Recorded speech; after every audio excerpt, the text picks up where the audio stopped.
accumulated through experience. I wonder if we are meeting each other. Are we? Please, as we said from the beginning of these talks, we are exploring together, examining together. This is real cooperation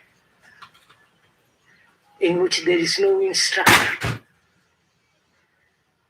in which there is no passing of information, ideas. We are both of us looking into the problem, which is, can the brain ever be free from the known? Except in the world of technological world. You understand? That is, the knowledge how to read and write, how to speak a language. When you become an engineer, that you have accumulated a great deal of knowledge about mathematics, stress constraint. If you are a physicist, you have acquired knowledge through 200 or 300 years of experimentation, hypothesis, and so on. There, you need knowledge. One needs knowledge to talk in English, or whatever language one has. We're not talking of such knowledge. We are talking about the psychological which we have gathered.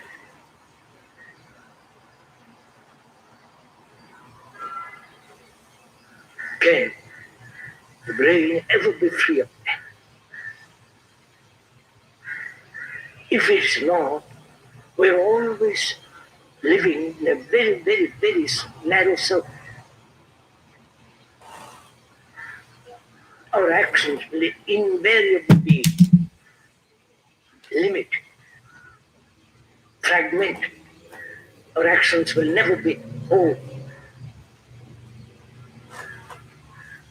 So when in asking this question, we're also asking what is right action? Is there right action ever? Or must action always be limited? When we use the word right, one means whole, complete, not fragmented. That is, an action that is whole.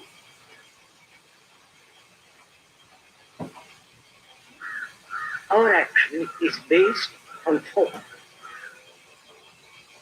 Thought being, as you pointed out, the accretion, the gathering of experience, knowledge, memory, and thought and action. This is how our brains work. And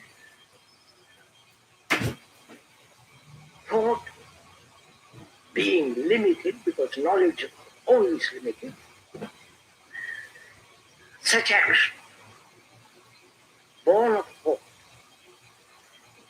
must always be incomplete, therefore fragmentary, and bring about division, conflict.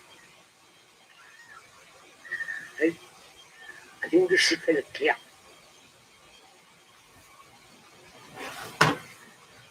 Then what is right action? An action which is right under all circumstances, whether it's in the narrow limitations of family,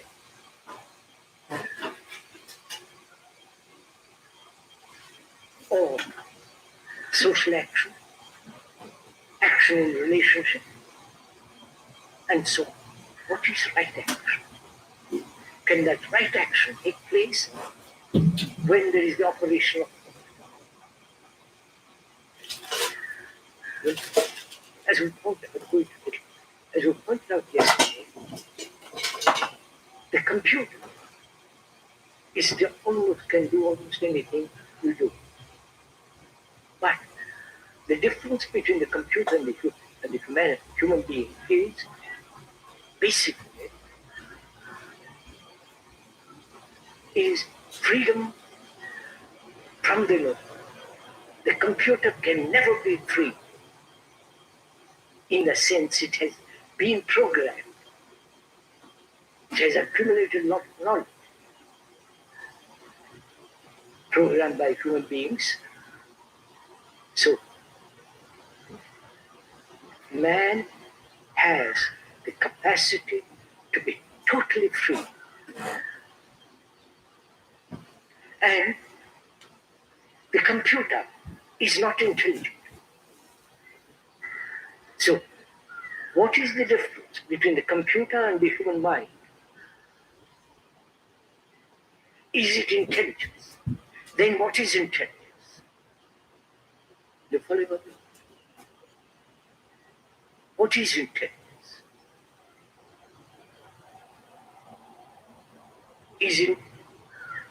Is intelligence the capacity of the intellect which can discern, reason, logically or not logically, objectively, perhaps occasionally sanely, is intellect, has the intellect, capacity of intelligence, or is intelligence something entirely different? Following me?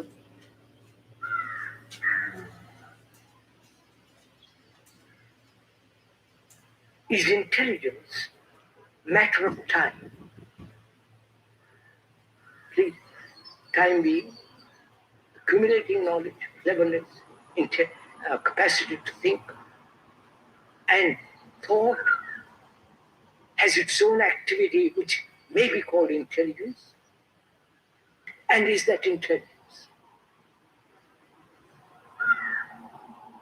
So what is intelligence?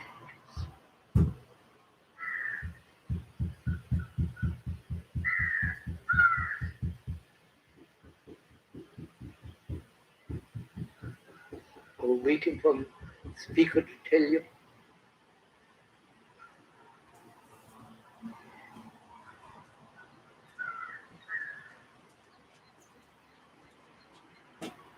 When you see a danger,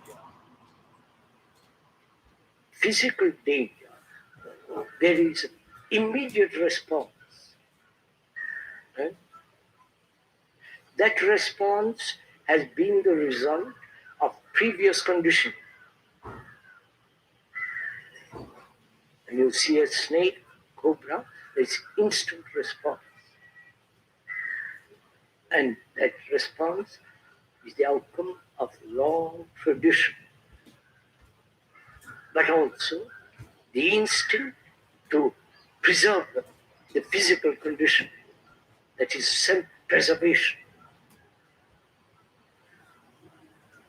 That can also be called intelligence.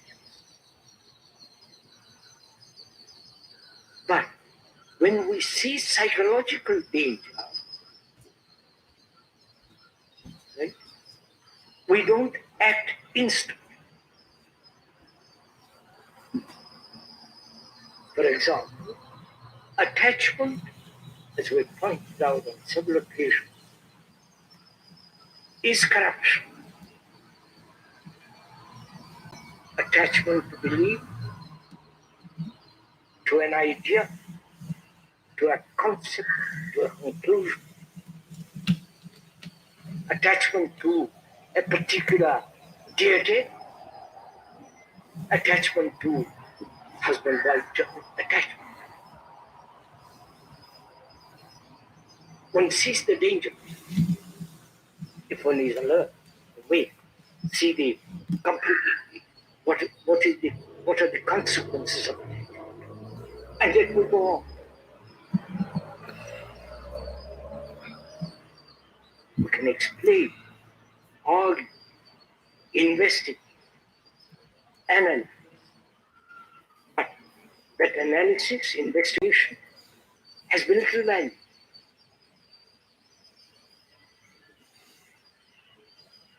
So why is it human brain does not act instantly and reject attack? If it is separate from me, I can act about it. The physical danger and psychological danger. Is that not lack of intelligence? I don't follow in mind. So, perception of psychological conflicts brought about through selfishness. See the danger of it. See what it does in our personal as well as public relationship. See what is happening in the world. See the consequences of it. And yet we don't stop. Is that a state of neuroticism? And therefore it is not intelligent. And also we must investigate much more deeply the question of investigation of intelligence. As we say, the computer can do almost anything that we do. And what is the difference between the computer and our brain? Then one is asking, what is intelligence? If intelligence is immediate perception of danger and action,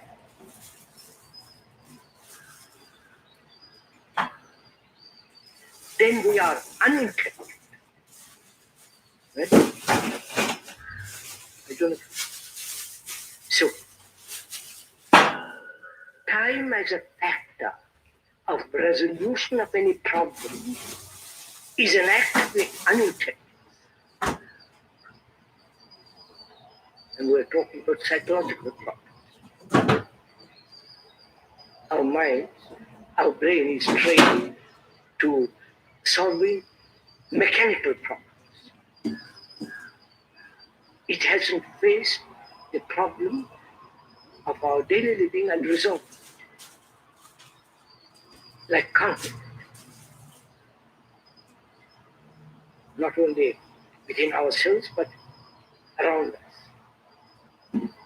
We see the consequence of conflict ultimately leading to war, and yet we don't act. But therefore, perception, which is seeing, comprehension of the whole, movement, attachment, for example, and seeing the danger of it and ending it instantly. Such action is intelligence. Right? So, our psychological structure, which is far more important than the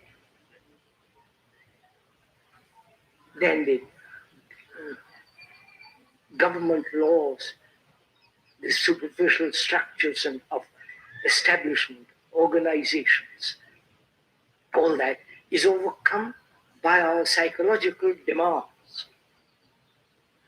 So,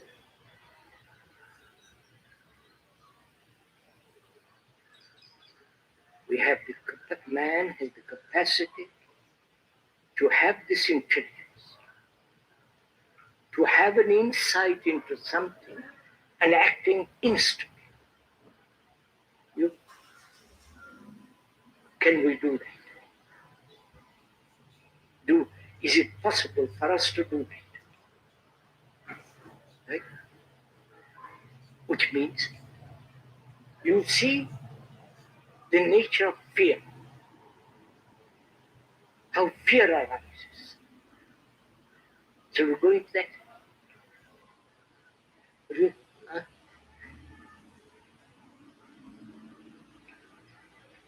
All right, so let's go through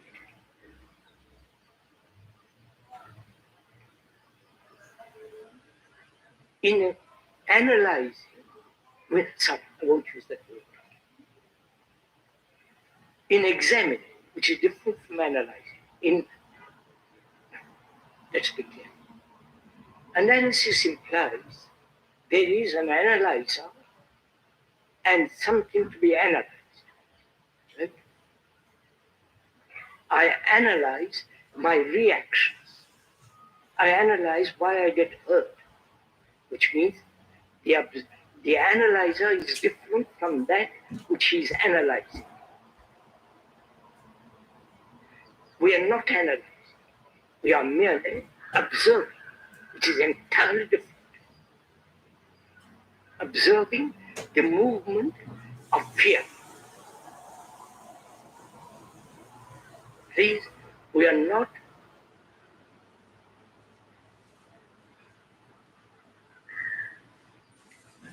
dividing ourselves into the examiner and the examined, the thinker and the thought, but examining, looking, observing what is fear, right? Which is entirely different from the analysis, right? I want to feel. Can we go on? What is fear? Which man, one day this had born, birth. These physical fears, which are natural, as pointed out when you meet it at court. But we're talking about psychological fears. How they arise. Why we haven't at all ended. While the brain is not free of psychological fears. And is it possible to be totally free of psychological?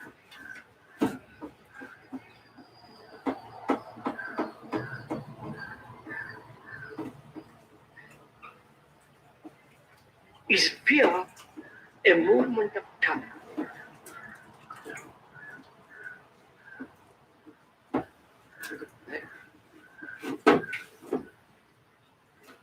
Time being the future, the present, and the past.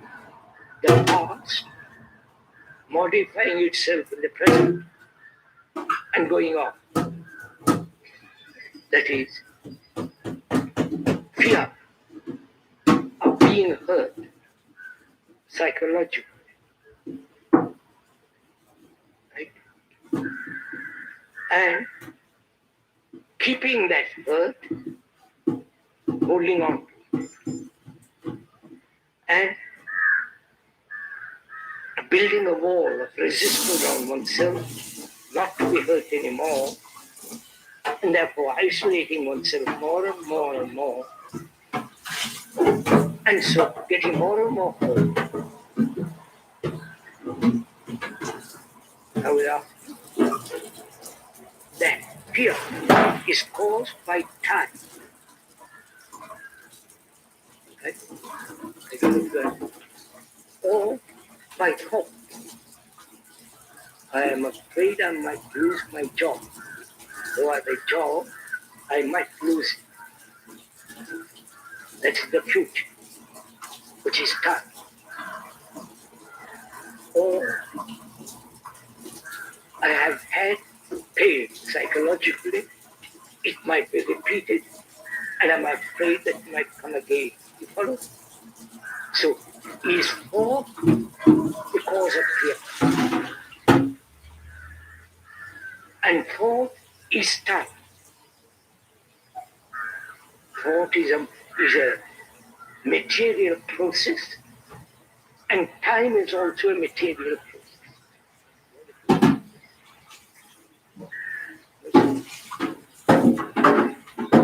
So, if thought is the movement of fear, then the problem is, can God end or not record the hurt?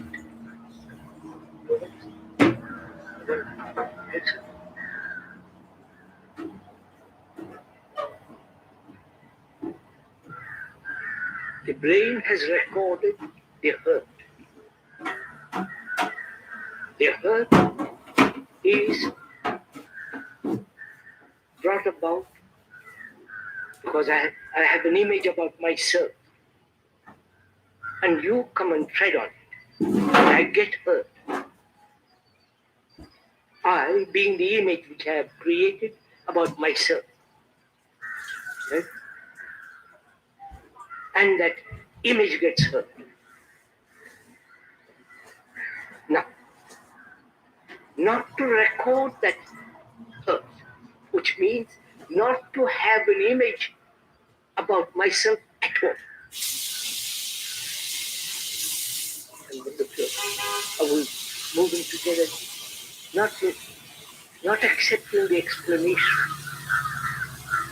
but ending the image you have about yourself.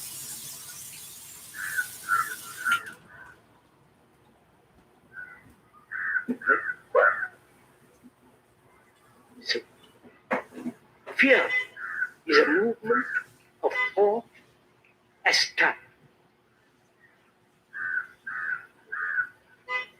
It is not how to stop thought, but it's rather not to record.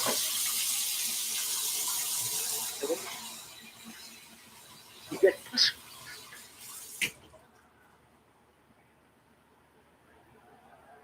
Because our reactions are so quick.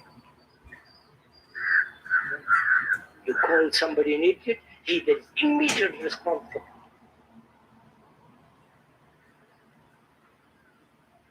So, can the brain record what is absolutely necessary to live in this world, but not record at all psychologically?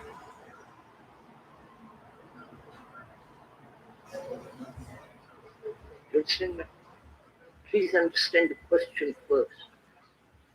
We must record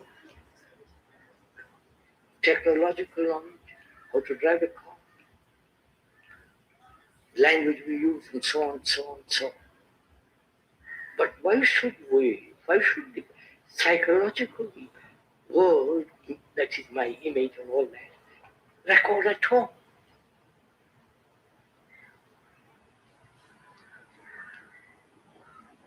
If we see the import or the necessity or the danger of recording, and you don't act on the danger,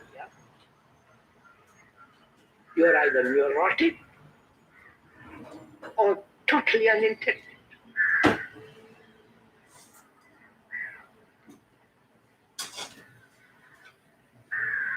That is, most of us are very proud about some footling thing or other, about our knowledge, our position, our capacity to argue. Pride of possession. Now, can that pride, which creates such extraordinary conflict between people, a form of ruthlessness, can that end? Which doesn't mean that we cultivate humility. You cannot cultivate humility. If you do, that is vanity.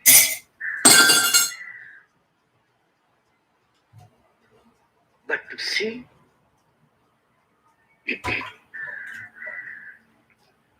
that pride,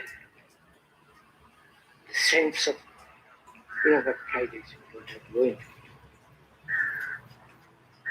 See all the implications. At one glance, it is very simple. And end it instant. In the same way, fear.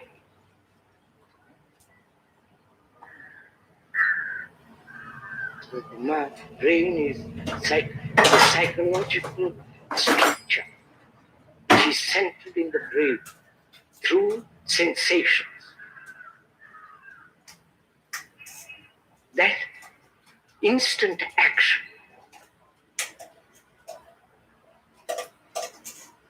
frees the brain from the continuance of fear. Are we meeting each other? Are we? Now with me. We can test this out. Are you free of fear? Fear of public opinion? Fear of your parents? Fear of your husband, wife? Fear of so many things.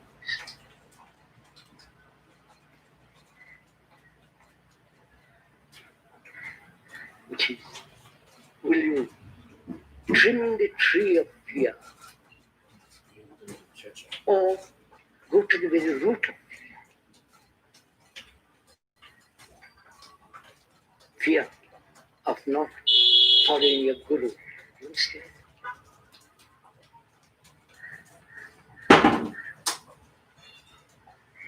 Fear of your gods. Fear of not doing the right thing, becoming respected. You understand?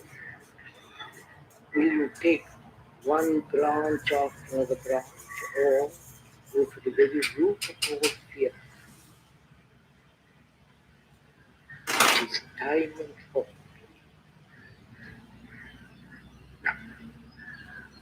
Can we see that? Not an abstraction of it as an idea. Please do listen to it. Not as an idea, but see the fact of it, the actuality of it.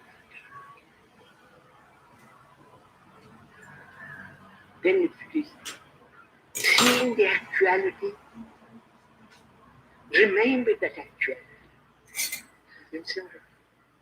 Not escaping it, not suppressing it, not trying to overcome it. Just like watching a rock. You don't watch the rock, a boulder on the hillside.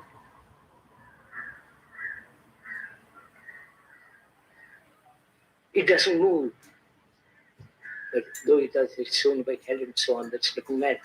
It doesn't move. So in that same way, watch. Observe the whole movement of your watch it without any sense of deviation. Then one will find that fear goes away completely. Psychologically. Or, put it on the other way,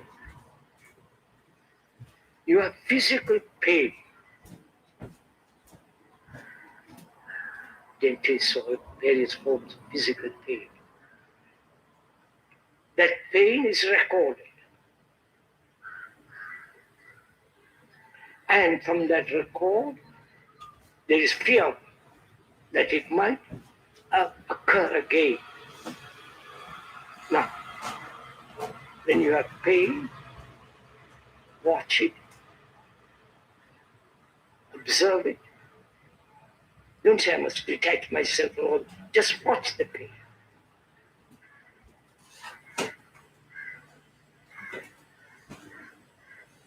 And as you watch it, You alert. You don't understand, not just say, I'm off playing, all the rest of it. What pain? And it won't be recorded. You're watching. So, fear, which is the movement of thought and time, which is essentially thought. Time is thought. It's a movement. Right? Time is movement. Thought is movement.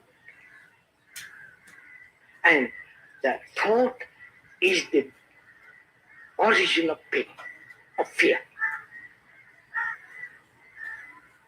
Now, pleasure is a movement of thought also. The pleasure that you derive sexually, the imagination and all the rest of it, which is the movement of thought. At the moment of pleasure, you're not aware that you're pleasure. It is pleasure. I don't know if you're watching this. Only a little later, thought says how lovely that was. So thought not only gives continuance to fear, but also to pleasure. What? Now, there's the other question, which is suffering. And I must go on. Suffering. Man has suffered. You can see it right through the ages. War after war. Killing. How many mothers and wives and our parents have cried and cried. Suffering. And suffering, when you lose something. Grief. When one loses a son, daughter, death. And all human beings know this. Whatever part of the world they live. This is a common factor. Fear, pleasure, suffering. And human beings have not been able to solve this. And so,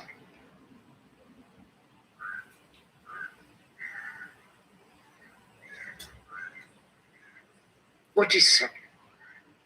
Why do human beings go through tortures?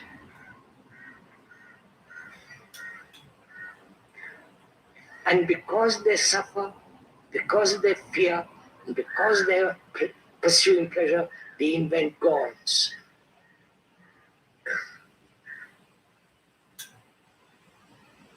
Right? Because we have not been able to solve it, these things, therefore, some outside agency, we hope, somehow by some great miracle or this or that, will solve our problem. This problem.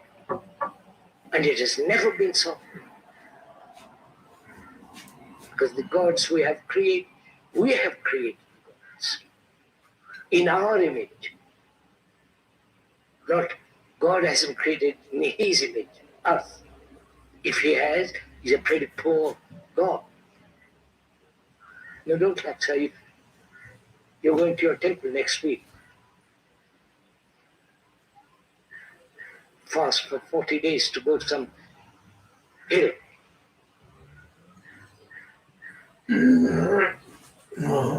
So fear is at the bottom of all this. Fear, which means you want security. And you hope gods will give it. And you will know they come.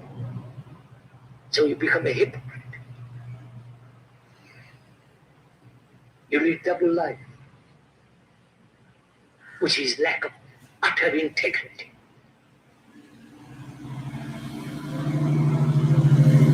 So, what is suffering?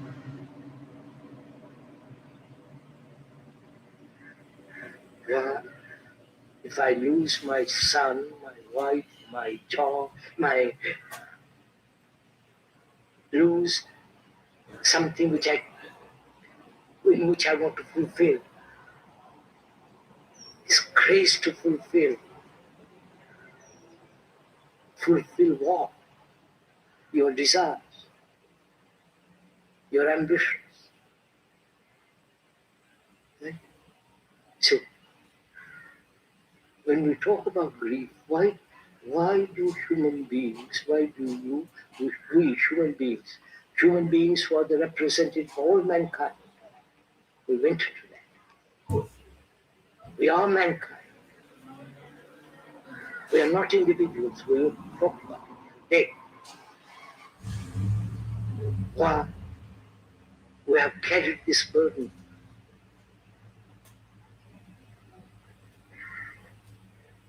Is it a form of self-pity?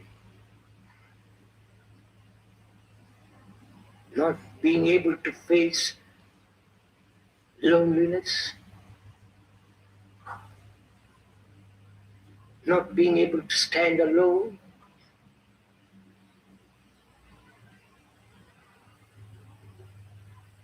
Not having the capacity to look at things clearly and not get emotional about everything that we do. You understand? I lose my son, my brother, and I shed tears. Why? I'm attached to my son. So, because I hope he'll be better than me in all that stuff. I'm attached to him. In that attachment,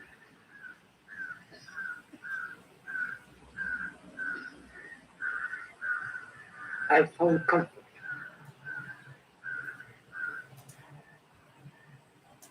I've found a sense of deep relationship. I've found a sense of not being isolated. But I am isolated. So I'm trying to escape from that isolation, that desperate loneliness. I can give out many, many reasons for sorrow.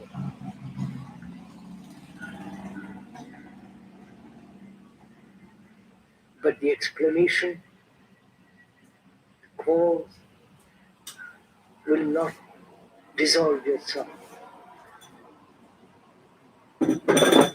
What will dissolve is to see what actually is taking place.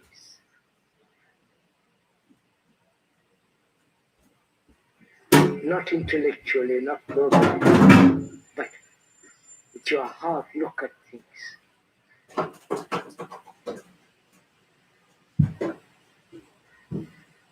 Without the ending of sorrow, one cannot have love.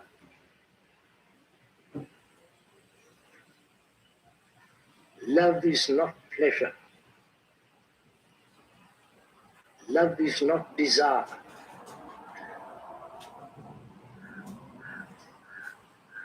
And without love, life becomes what it has. Right? Then you will say, how am I to cultivate love? Or how am I to have that?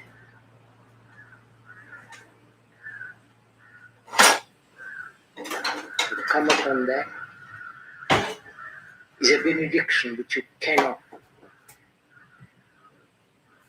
do anything about.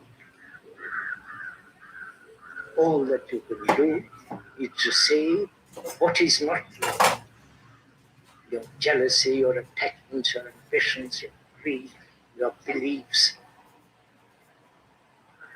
this self-centered activity. If that or that is not, the other is. But we don't want to be free of all that. We want all that plus the other. Right?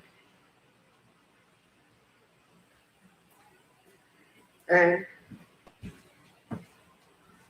another question is death.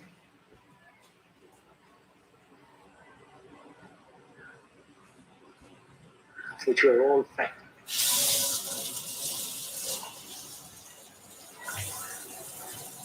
This is really a very important question. Whether you're young or old, what is death? Is there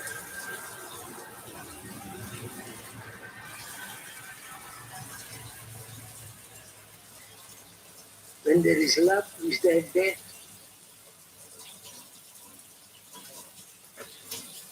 Find out, sir.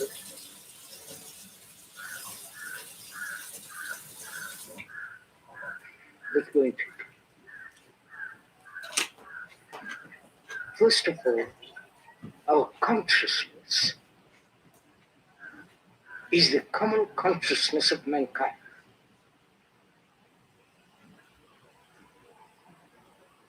Our consciousness is our beliefs, our dogmas, our superstitions, our pains, our sorrows, our fears, our gods, all the things that we have accumulated as knowledge, the experiences,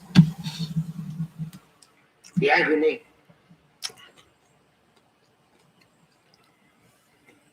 the depression, the anxiety, the isolation, the loneliness, the sense of deep sorrow, not only personal sorrow, but the sorrow of mankind. War after war, war after war. Sorrow of divided nations. The Arab and the Jew, the Hindu and the Muslim, the communists and the capitalists, and so on. All that's part of our consciousness.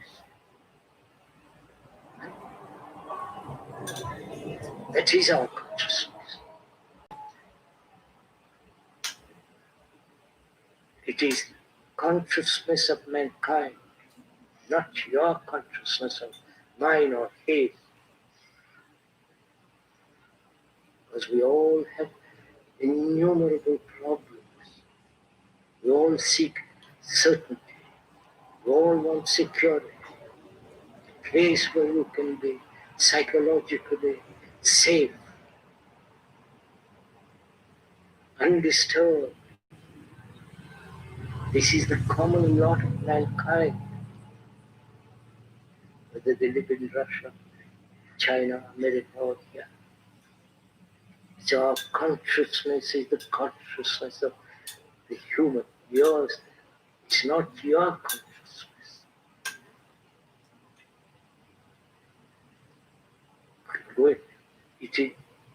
It is so. There's no question.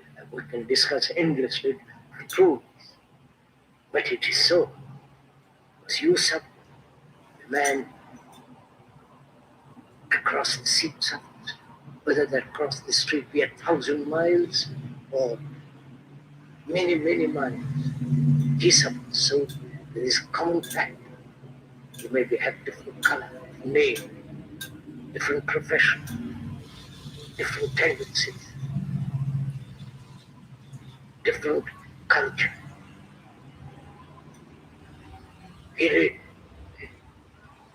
Your genes have inherited certain things, but basically this is what we are. And then what is it to die? You understand my question?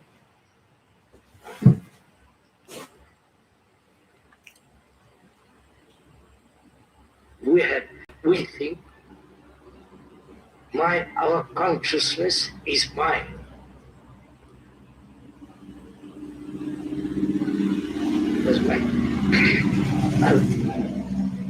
the brain has been conditioned to think as though I was separate from everybody.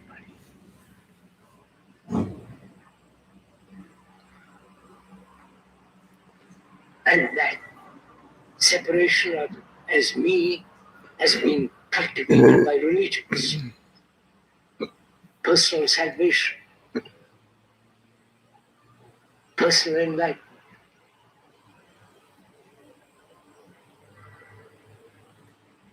The Christian world, the Hindu world, everywhere this goes on. This is encouraged. And we accept it. And because we think there's great delight in being separate. Or we actually, we are physically, with all his physical tendencies. Because you have been placed under certain culture, hot climate, hot food, or this or that. But underneath, we are all so much similar.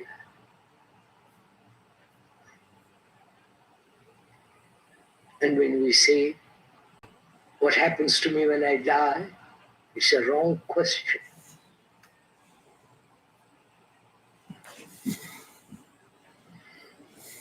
And because we think that we are individuals, that's the question we put. What will happen to me when I die? And so you want comfort in a belief of reincarnation or this or that. So, but when you see the fact that we are so alike, deeply, with so little affection, care, compassion.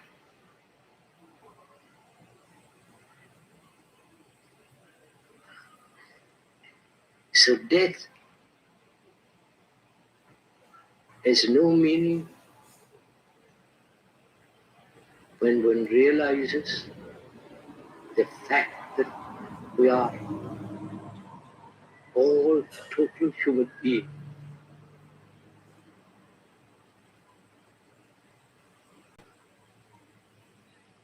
And when I have time to go into this much more deeply, that's enough for the time.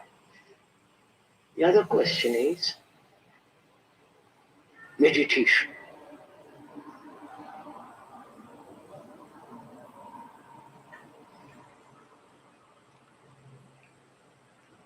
Meditation is unpremeditated art. Have you got it?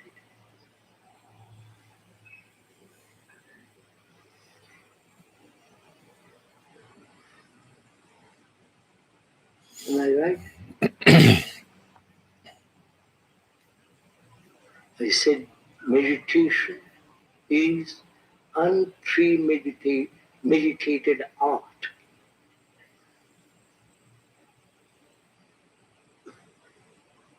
You can't prepare for meditation.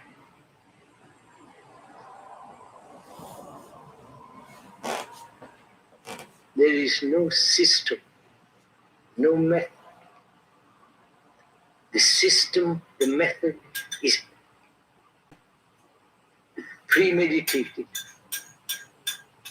Somebody has thought he has meditated, invented a system, and we follow that, hoping something to get.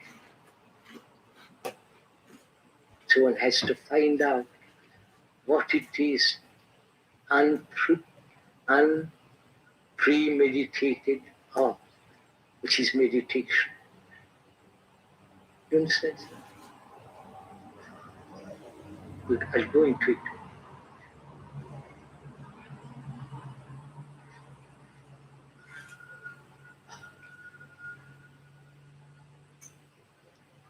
first of all, we can banish all the systems, all the methods, the postures, the breathing,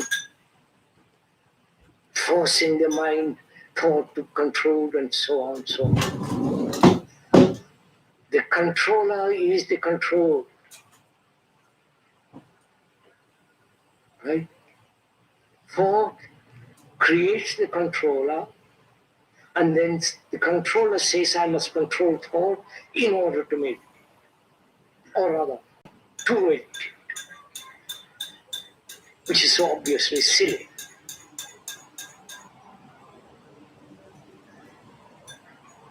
So, systems, methods, the idea of controlling thought,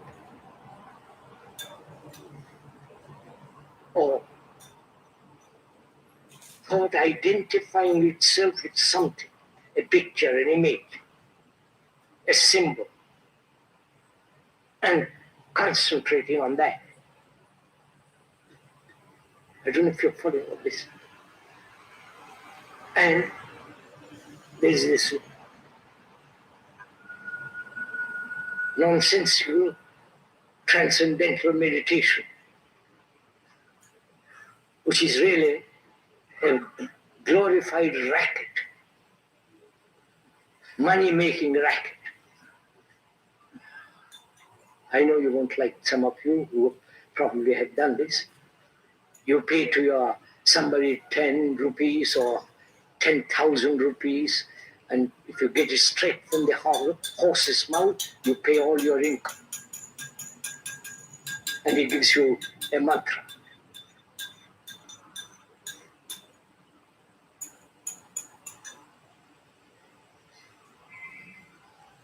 I've been told a mantra means, the root meaning and the depth of that word means ponder, consider, meditate upon not becoming, and absorb, dissolve all self-centered activity. That's what that word apparently means. But look what it has become. You can repeat without going through giving off money to somebody to tell you the mantra. You can invent your own mantra. Coca-Cola. Yes, yes, sir. Don't laugh. You're all doing it. Or any other catchword. Repeat it for 10 minutes, 20 minutes in the morning, 20 minutes in the afternoon, 20 minutes in the evening. And the rest of the day you can do all the mischief you want. Take a siesta. You understand a siesta, what it means? 20 minutes rest. Go to sleep. Put your brain to sleep by repeating. In the afternoon, so on, so on. That's not meditation. So we're going to find out what is meditation. If you're really interested, find out. Not how to meditate. What is the depth and the beauty and the reality and the immense possibility of meditation.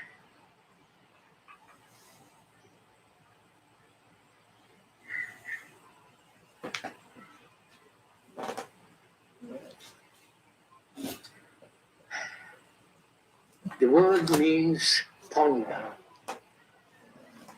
to think over, be concerned. The dictionary meaning of that word.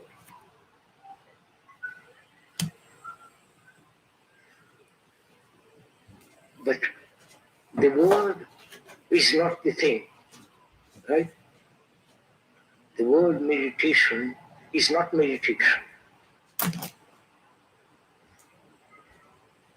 And why should one meditate at all?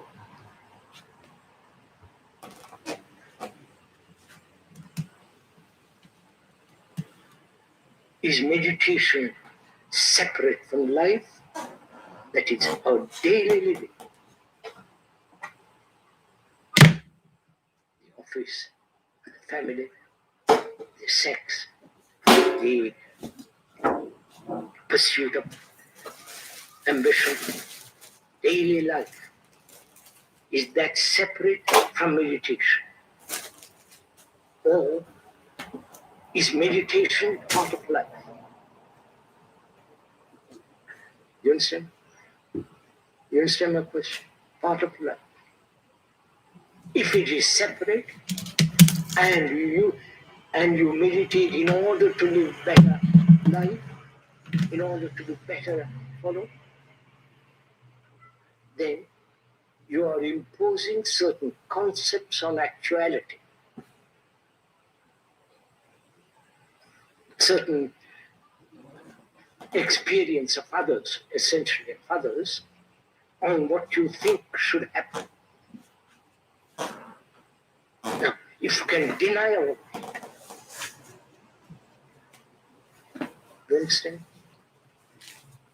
Please, this is very serious what we're talking about on this. You're really very serious to go into it. Don't play with it. It is to deny everything that man has thought about meditation.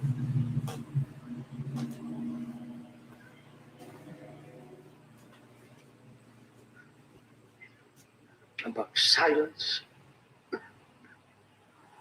about truth, about eternity, whether there is a timeless state and so on. To be free of other people's knowledge completely.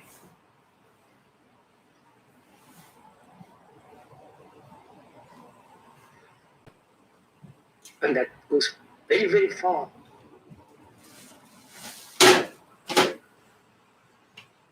That is to deny your gods, your sacred books, your tradition, your beliefs, everything wiped away. Because you understand they are the result of thought.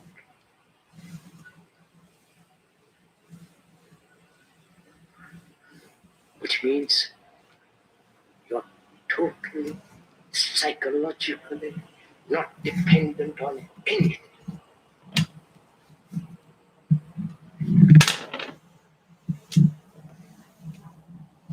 Which means you're free of fear.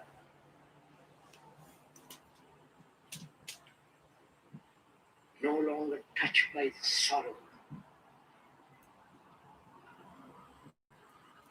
Which doesn't mean that you become hard, bitter, cruel.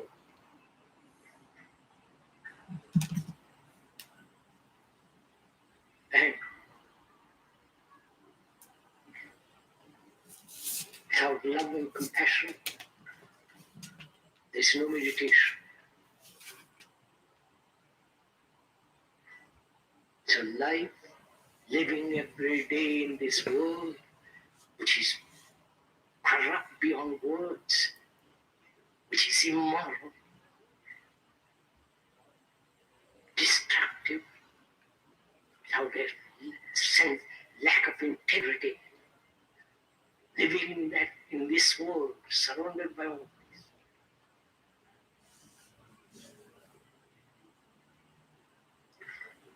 To have that sense of total freedom,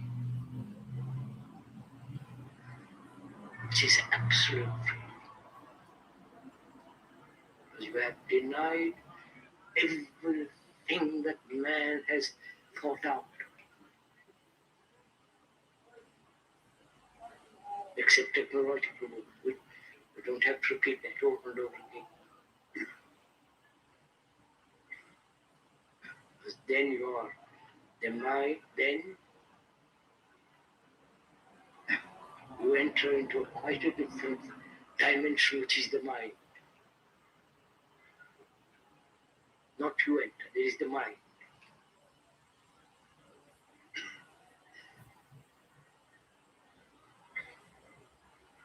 Mind is entirely different from the brain. And that mind cannot be understood or known or perceived unless the brain, with all its sensory responses, is understood. That is, to see something, say the seed, the sea, the sheet of water, or anything of nature, with all your senses. With all your senses, not merely with your eyes or hear, but with all your senses. When you perceive with all your senses, there is no recording. There is no I. It's only when you perceive something partially, then the partial thing creates the me, which is partial.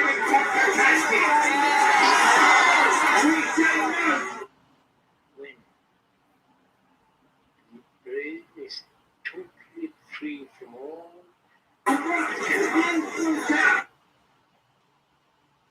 psychological knowledge, then there is the mind.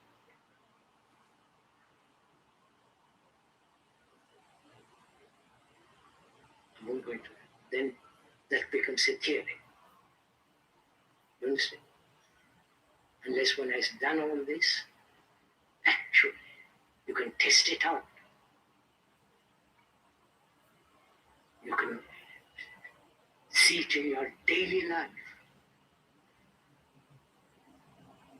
If that is not tested out in daily life, it's not worth it. So when there is this absolute denial of all the psychological accumulation, then the mind, when the brain becomes very quiet,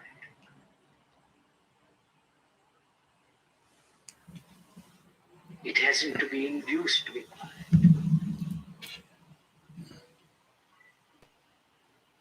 Then illumination is not an experience.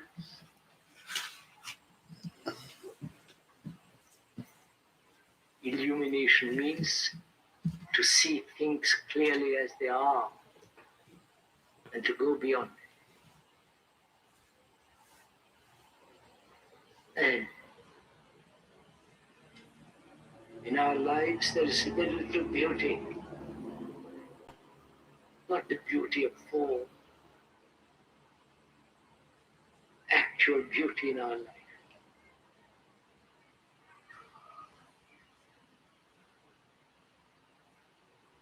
And that beauty cannot exist without love.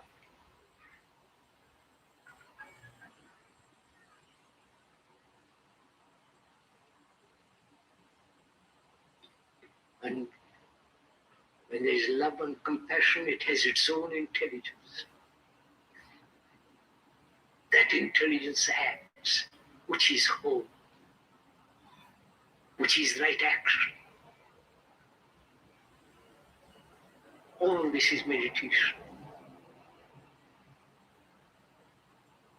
And there is immense beauty in it. Great sense of aesthetic appreciation in the perception of the world.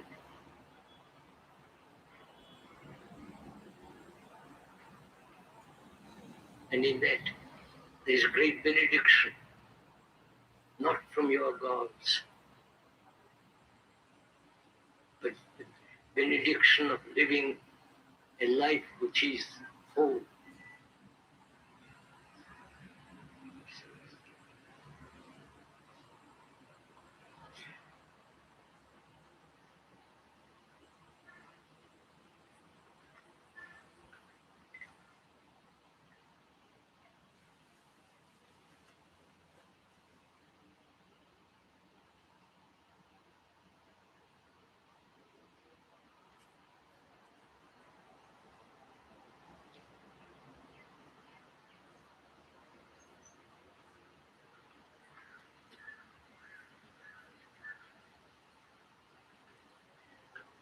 There are several questions here, and before we go into them, may I point out that we seem to live on explanations. You put a question, and if there is an answer to it, we are either satisfied or dissatisfied. And explanations, descriptions, and commentaries are really a lot of words, a lot of theories. And we seem to live on those, on words. And it's like living on ashes. So we are generally starved, both if we live on words, both physically, psychologically, and intellectually. So, if one may point out this, that we are together going into these questions, and the explanation, if it's merely investigation of words, then I'm afraid we shan't get very far.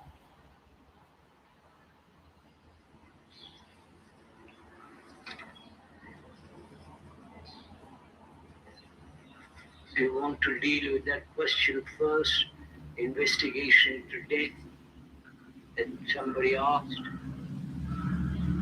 Or should we begin with this first?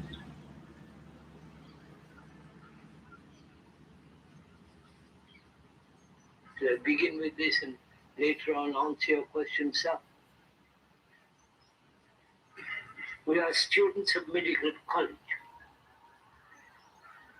Why is it we never notice things the way you do?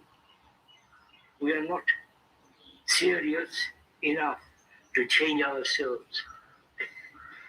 We are medical students in college. Why is it that we never notice things the way you do? Why are we not serious enough to change ourselves? Does this only apply to medical students? Or does it apply to most of us? We never notice the morning clouds, the parrots, and their wayward flight. We never notice the dog and the wayside, or the goats that lie in the middle of the road. Or we never notice the beauty of a tree.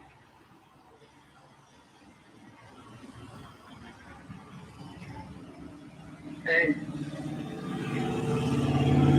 what is the question of this?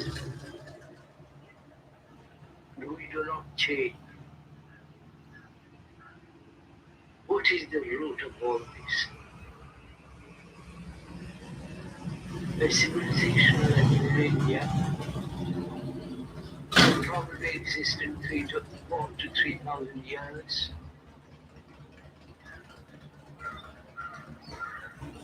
A culture that has almost disappeared, which has now become extraordinarily mundane, worldly, money-minded, corruption, and all the rest of it. Why is it that we don't change?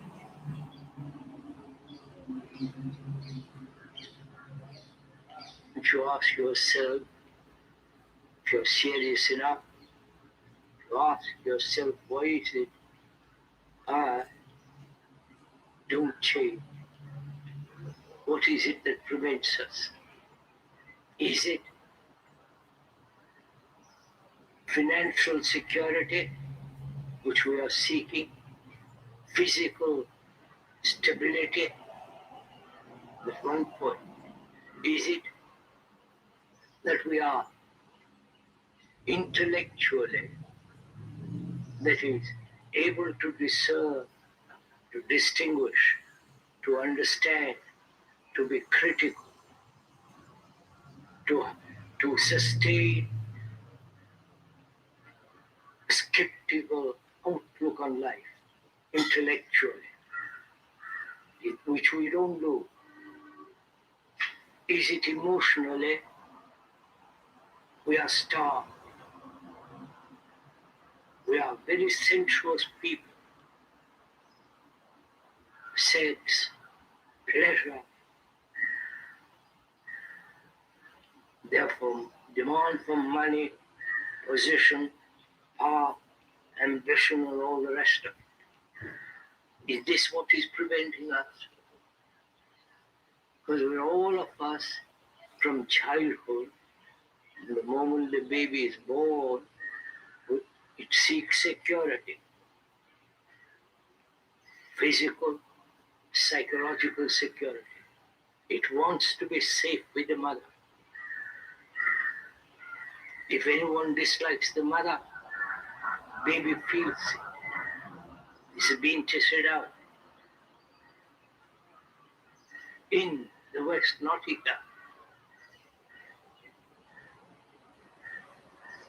Question is why? Realizing all this, do we not change? Or we never realize this fact. We just carry on the good old tradition, Rama, Sita, Govinda, and all the rest of it. And our brains have become so accustomed to this pattern of living. So it refuses to change. Because it's very comfortable to live in a pattern. Is that the reason why we don't change? Is it that we have not enough energy?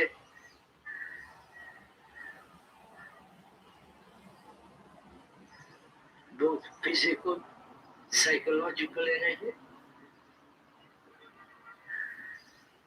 We have plenty of energy. Go to the office every day for the rest of your life.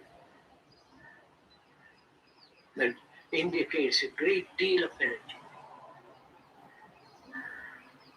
The energy that we waste through quarrels,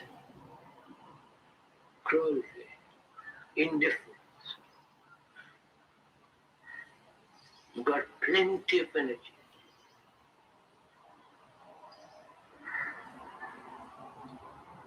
And again, why don't we change? We know all this. Some of you perhaps have heard this speak out for the last 30, 40, 50 years.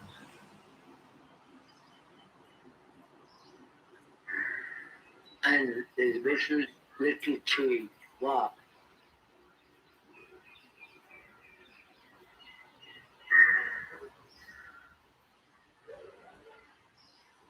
Answer to yourself, sir.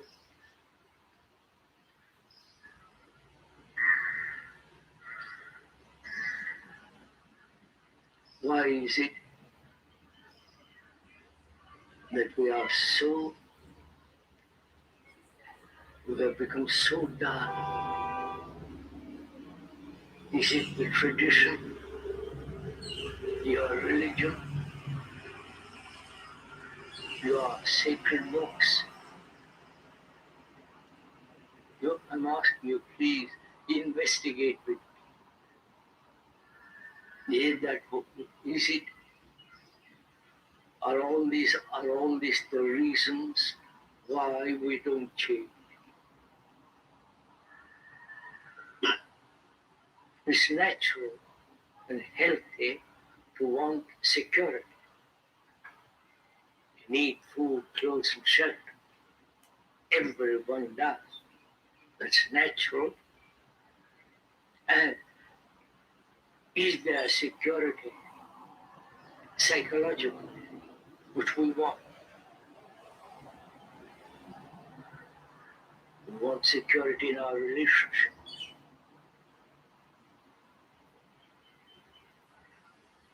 Our intimate or not. We want to be quite sure my wife, my husband remains. We are so terribly attached.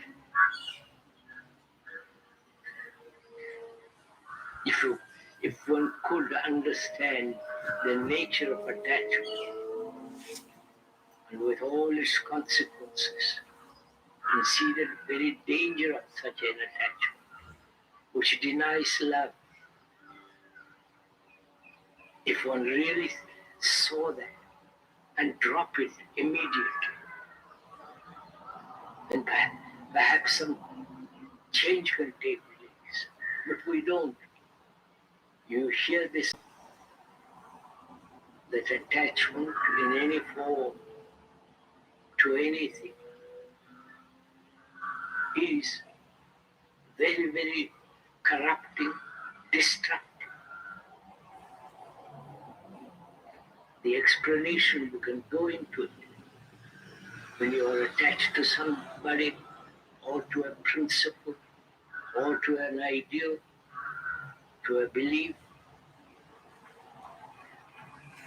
you are not only separating yourself from another, but from that attachment to a belief, to a person, to an ideal, there is fear, there is jealousy, there is anxiety, a sense of possessive pleasure, and therefore always in a state of uncertainty, inwardly. You know, one knows the consequences of attachment. Now,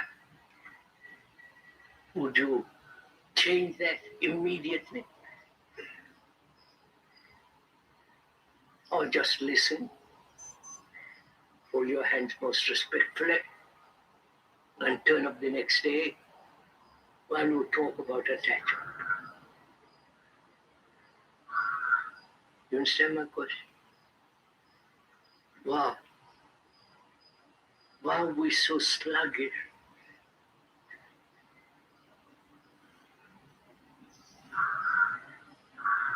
You ask it, sirs.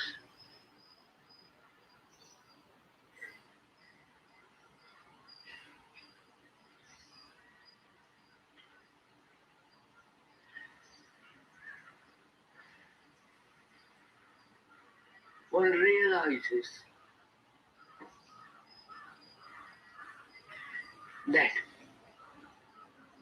basically, deeply, one doesn't want to change.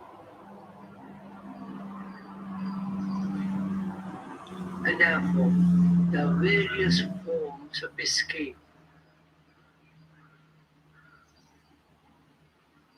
There are not only drugs,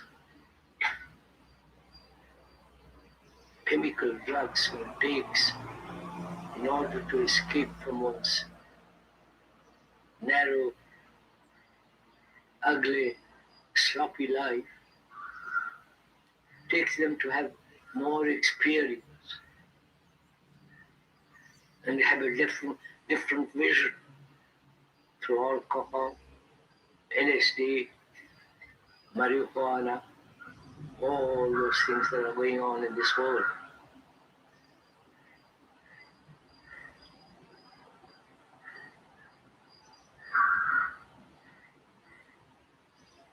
Why is our mind so dark that we don't see danger and change immediately?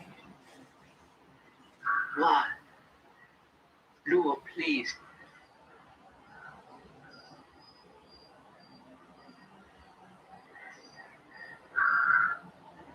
Nonsense. This is real sorrow. You understand?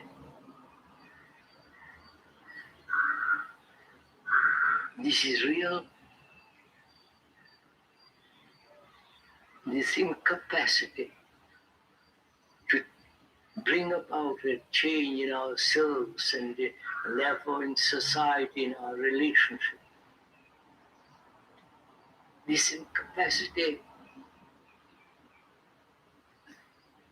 makes one not only time bound, but we don't flower, we don't grow, we don't move.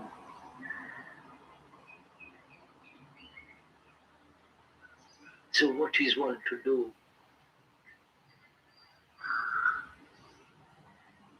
We want more shocks, more pain, more suffering to make one change. So there are those people who say, as human beings will not change, therefore create a society that will control the human being. The communist world, the totalitarian world, the socialist world.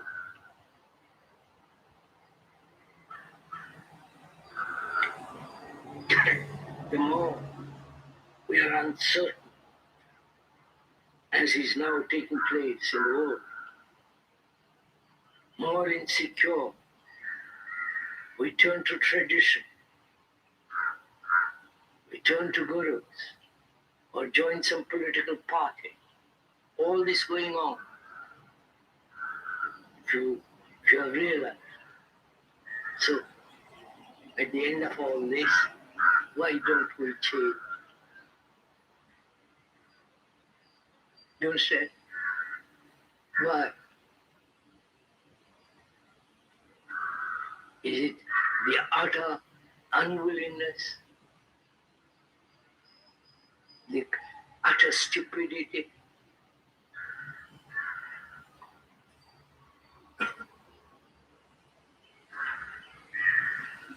When you observe all this, right through the world, it's a very sad affair.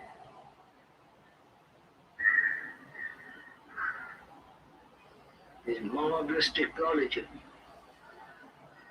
which is growing at such immense speed, and man cannot keep up with it psychologically. And so it's going to destroy human beings. I don't know if you are aware of all this.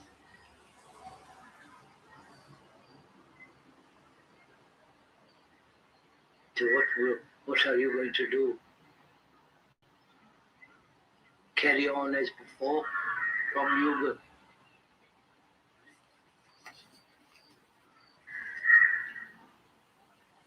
Having been recently heard, and having heard, you ask, when you tread on the image I have, can we not record the hurt? Can we get rid of the image? How can this be done? Having been recently heard, and having heard you saying, when you tread on the image you have created for yourself, about yourself, can we not record the hurt? Can we get rid of the image? How can this be done?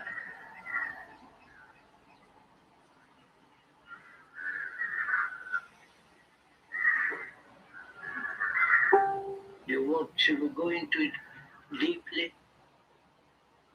together? I hope the questioner is here.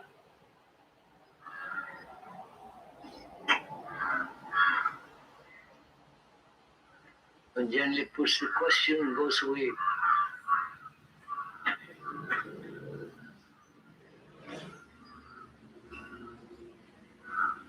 because one hasn't the time, the energy, the interest, but only the sense of being hurt.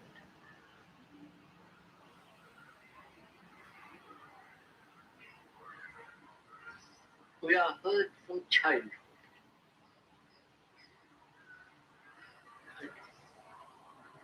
It's a fact. The scolding of the parents, the constant do this, don't do that, must be like this, and must not be like that, constant reproach that hurts the child. And in schools, the constant comparison.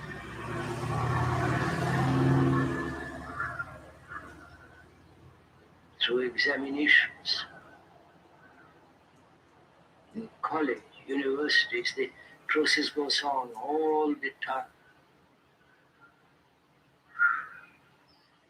And as you get a little older, you are hurt by your wife or your husband. You are afraid of the public opinion. You are hurt by a gesture, by a look, by a word, and you carry this hurt throughout life.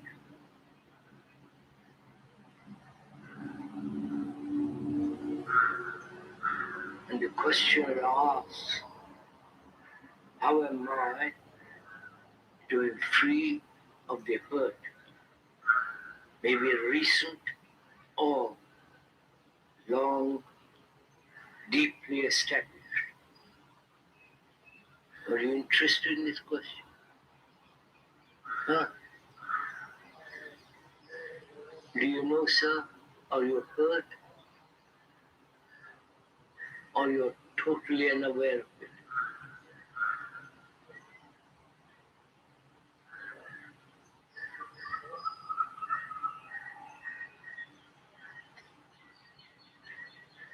What is being hurt? When you say, I am hurt, not physically, but psychologically, inwardly. When you say, I am hurt by what you said, by not being invited to lunch,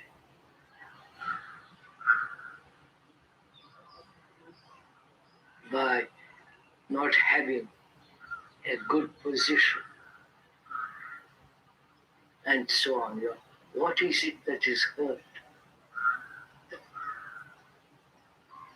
Come on, sir, we are investigators, don't go to sleep. It's too early in the morning. What is it that is hurt? Is it you that is hurt? What is the you? Please think together, work together. What is the you who is hurt? You have an image about yourself that you are a Hindu, Brahmin, non-Brahmin, you have an image about yourself. You're very clever or dull, competing with somebody. You're a clever lawyer. Before you've got certain image, certain picture about yourself. Right? That's obvious, isn't it? If I have a picture about myself that I'm rather a great man, that I'm very well known, that I'm a great something or other, somebody comes along and says, you're a bit of an ass. You're rather silly. I naturally get hurt because I think I'm big person. You come and say, don't be silly, don't be an idiot. I get hurt. What is the thing that gets hurt? Is it my picture about myself? The image that I have built about myself? That I'm very clever? That I can do this or that? That I have a large audience? And somebody comes along, your audience is an old, gaga, dead audience. You ought to see the bigger audience. I get hurt. You understand? This is the normal process that goes on in life. Rather unnatural process that goes on in life.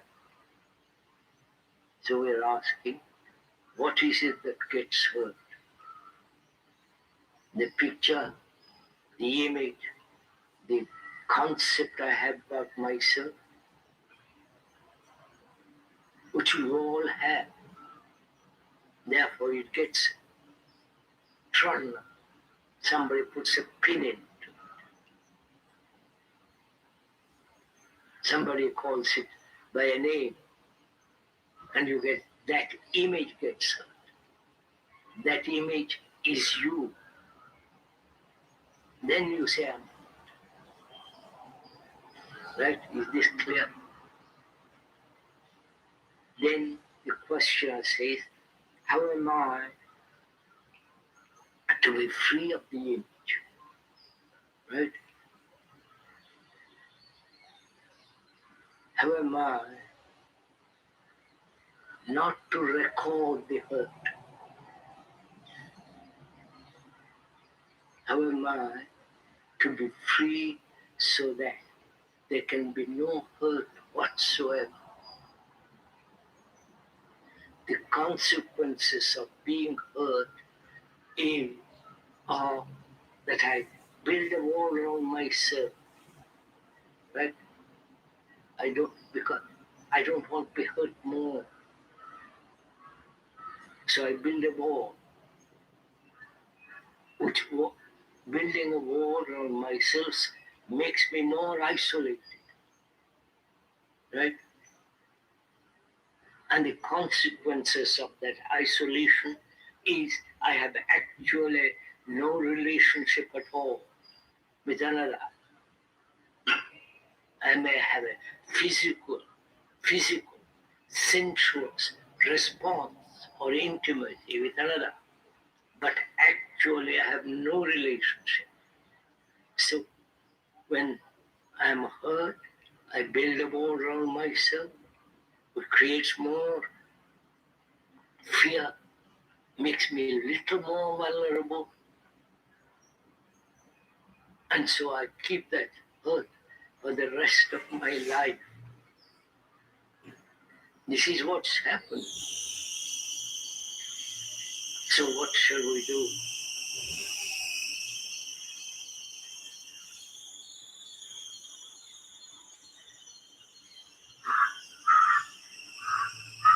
Why do we create image about ourselves? I'm a PhD.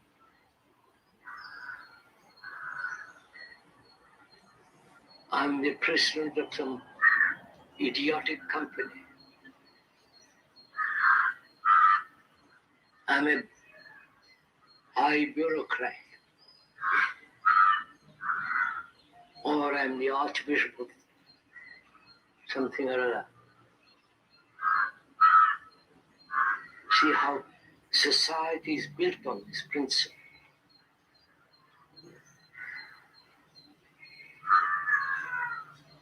I do not know if you're aware of it yourself. And as long as you have that image, somebody is going to put a pin in it. So the question is, not only how to be free of the image, but also is it possible not to record? You understand? The brain is recording that crow, the noise of the crow, recording various things in life, all the time recording. I don't know if this is the function of the brain. If you don't record, you are not able to continue in action. You understand? So there must be recording going on, that we record in order to be secure.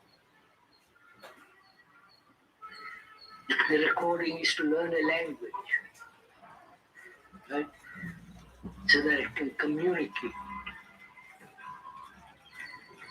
The recording is to become a lawyer, a surgeon, a politician. There's this constant process of recording. In that process, there is a sense of security, which is in becoming something one feels secure, right? I wonder if you're following all this. It's your life. Please follow. So the brain Well, party did. is trained through millennia to record. Yep. That's all right. And when you So I found the parts I needed from an idiot not the or a foolish person, you Brother. record.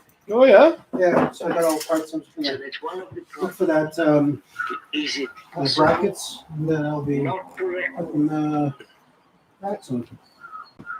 only record what is necessary and not to record anything else? I wonder if you follow this.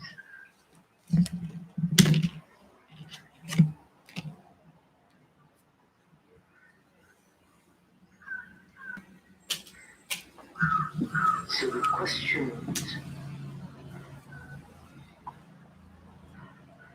when you are not invited to a good, to a luncheon where important people are, I put this on the stove.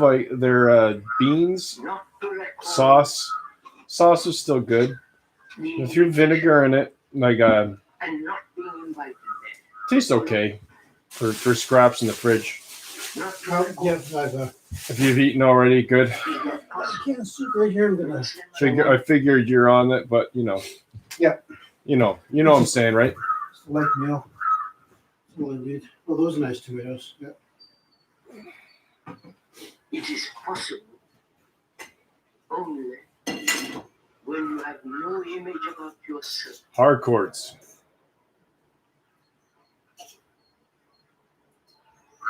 Is that possible? Living in this world, which is very competitive, ruthless, totally indifferent what happens to another,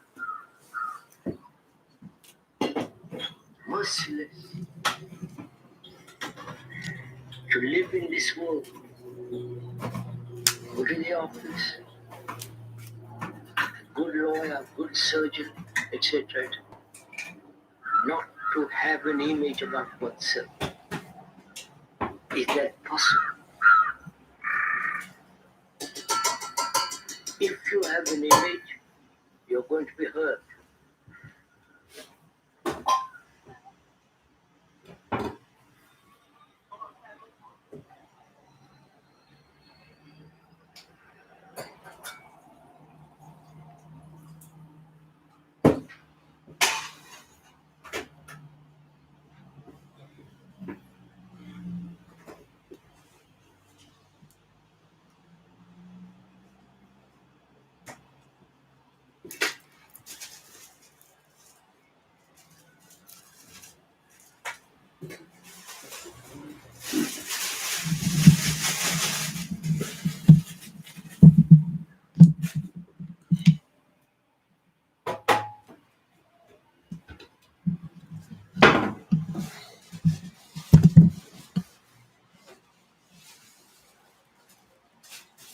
That looks like a slug.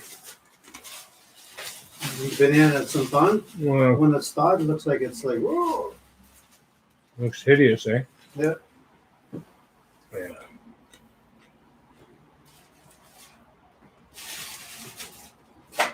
You're putting that in my. Yeah.